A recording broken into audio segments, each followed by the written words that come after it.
नमस्कार, मायस्टोन स्कूलची प्राध्यापिका साजिदा असलम तुमच्या सर्वांचे स्वागत करत आहे।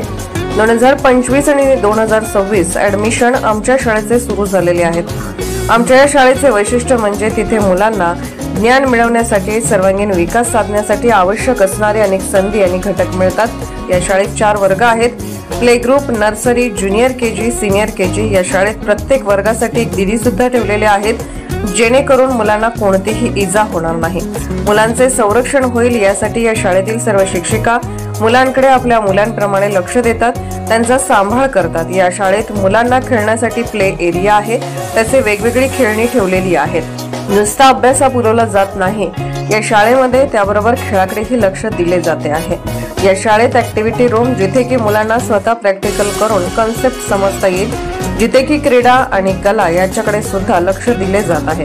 क्रीडा शिक्षक मुलांना खेळण्यासाठी वाव देतात। कला संबंधी, क्रीडा संबंधी आमच्या या शाळेत उपक्रम राबवले जातात। आमच्या या शाळेत विद्यार्थ्यांना सुरक्षित आणि स्वच्छ वातावरणात शिक्षण घेण्यासाठी मदत करतात।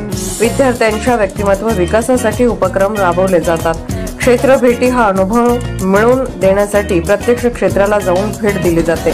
सांस्कृतिक कार्यक्रमांमधून मुलांमध्ये कलागुणांचा विकास होतो। या शाळेमध्ये टीचर्स ट्रेनिंग दर 3 दिवसाला घेतले जाते। अभ्यासक्रम कुठला चालू आहे याच्यावर सुद्धा मीटिंग असते दर 2 दिवसांनी, जेणेकरून मुलांमध्ये शिक्षणाची गोडी वाढावी आणि नवीन गोष्टी शिकायला मिळतील याच्याकडे लक्ष दिले जाते।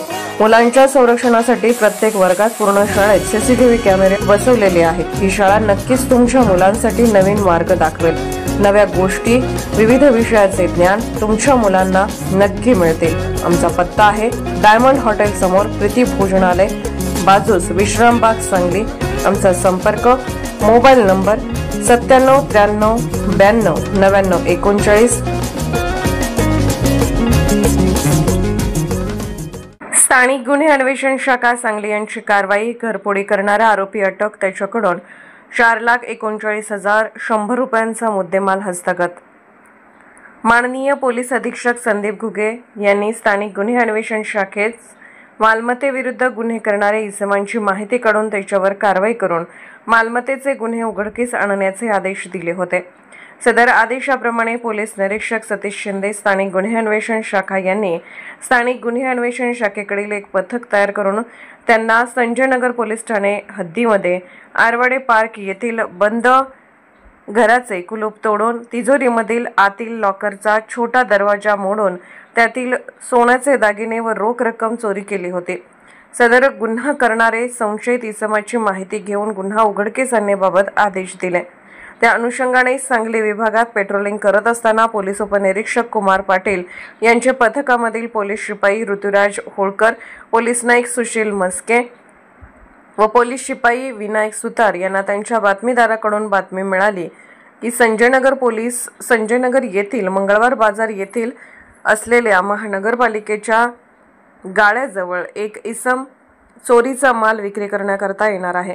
नमूद पथक मिळालेल्या बातमीप्रमाणे मंगळवार बाजार येथील असलेल्या महानगरपालिकेच्या गाळ्याजवळ जाऊन सापळा लावून थांबले असता काही वेळाने एक इसम संशयितरित्या महानगरपालिकेच्या मोकळ्या जागेत येऊन थांबला। त्याचा बातमीप्रमाणे संशय आल्याने त्यास पोलीस उपनिरीक्षक कुमार पाटील व पथकाने पळून जाण्याची संधी न देता त्यास ताब्यात घेऊन त्याचे नाव गाव न विचारता त्याने पोलीस उपनिरीक्षक कुमार पाटील यांनी त्याची अंगझडतीचा उद्देश कळवून पंचांसमक्ष त्याची अंगझडती घेतली असता त्याच्या जवळील पिशवीमध्ये सोन्याचे दागिने, रोख रक्कम मिळून आले। त्या सदर दागिन्याबाबत व रोख रकमेबाबत विचारणा केली असता त्याने सांगितले की आरवडे पार्क येथील बंद घराचे कुलूप तोडून घरातून चोरी केलेले सदरचे दागिने व रोख रक्कम असल्याची कबुली दिली। सदर बाबत संजयनगर येथील पोलीस ठाण्याचा क्राईम अभिलेख तपासला असता वरीलप्रमाणे घरफोडी गुन्हा दाखल असल्याची खात्री झाली। सदर आरोपी व जप्त मुद्देमाल पुढील तपास कामी संजयनगर पोलीस ठाण्याकडे वर्ग करण्यात आला असून पुढील तपास संजयनगर पोलीस ठाणे करत आहेत।